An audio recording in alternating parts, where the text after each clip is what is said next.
All right, welcome to The Explainer. Our goal here is pretty simple: cut through the noise and give you the real story. And today, we've got a lot to cover in just a few minutes. Everything from some wild M&A rumors to a pretty incredible comeback for a fintech giant. So, was a major media empire just put up for sale?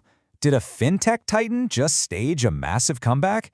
Yep, it was all on the table in the last 24 hours. Let's kick things off with what was really driving the action today: earnings reports.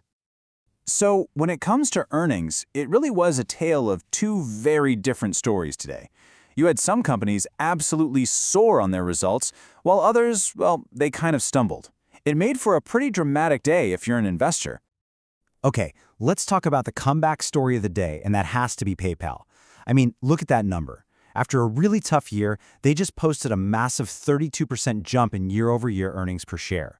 That's a huge beat, and it's basically signaling to everyone that, hey, PayPal is back in growth mode. This could be the shot in the arm the whole fintech space has been waiting for. And it wasn't just that one number either. This was a win across the board. They raised their forecast for the full year, they announced their first ever dividend, which is huge for shareholders, and they're teaming up with some of the biggest names in AI, like Google and OpenAI. Just a massive, massive win for them. And this right here, this really shows you that split we were talking about. It's like a tale of two tech giants. In one corner, you've got Wayfair, just crushing it on earnings and revenue. But in the other corner, you have Netflix. And oof, the stock plunged 12%. People are getting really worried about their international growth and just how crowded the streaming world is getting. You know, it wasn't always a simple story of winner and loser. Take CoStar Group. They actually beat on revenue, which is great, but then they missed on their earnings per share. So investors are kind of left scratching their heads, right? Trying to figure out, is this good news or bad news? Okay, so with all this news flying around, what was Wall Street's verdict? How did the pros, the analysts, the big funds react to everything? Let's see where they decided to put their money. There was a ton of activity from analysts today. The big one, for sure, was Robinhood getting a new outperform rating. That's a pretty big vote of confidence for a stock that's had its share of controversy. We also saw some solid buys and overweights maintained for companies like Affirm and Deckers, so the confidence is still there for them. And it wasn't just analysts writing reports either. The smart money was actually moving. You had Cathie Wood's ARK Invest buying up a big chunk of Robinhood.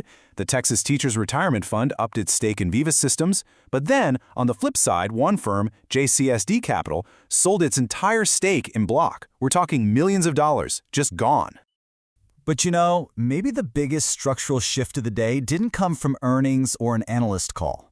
It actually came from S&P itself. They announced that CarMax is being dropped from the S&P 500 index. That's a big deal.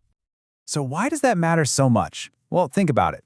Billions and billions of dollars in index funds and ETFs are designed to perfectly mirror the S&P 500. Now that CarMax is out, all of those funds have to sell their shares. It's not a choice. That creates this huge automatic selling pressure on the stock. It's all part of this thing called index rebalancing, where they make sure the index is still tracking the biggest, most relevant companies.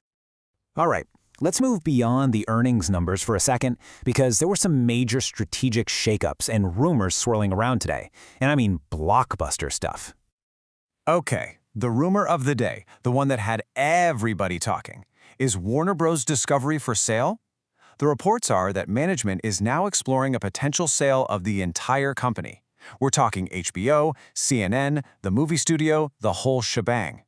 If this is true, it could set off a massive bidding war.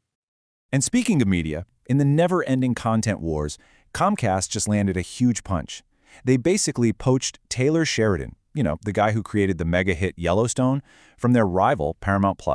In this world, talent is everything, and that is a huge get for Comcast. Meanwhile, over in the world of tech, Zillow is making a really interesting strategic move. They're trying to control the entire home buying process. They just rolled out a bunch of new features in their app, things like in-app messaging, virtual staging tools, even a dashboard to manage the closing. They want you to do everything without ever leaving their ecosystem. And just when you think you can catch your breath, the action is nowhere near over. Now, all eyes are on the next big wave of earnings reports coming up. So the clock is ticking. After the bell today, we're going to hear from Starbucks, Carvana, and Bausch Health. And then tomorrow, it's Roku and Comcast. Every single one of these has the potential to really shake things up again. So let's just quickly recap today's takeaway. It really boils down to three big things, right?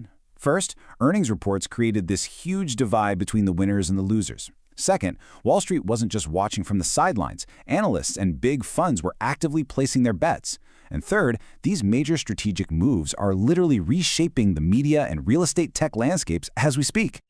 So that leaves us with the big question, right? Today was all about earnings and rumors. But as these new reports start landing tomorrow, which story is going to stick?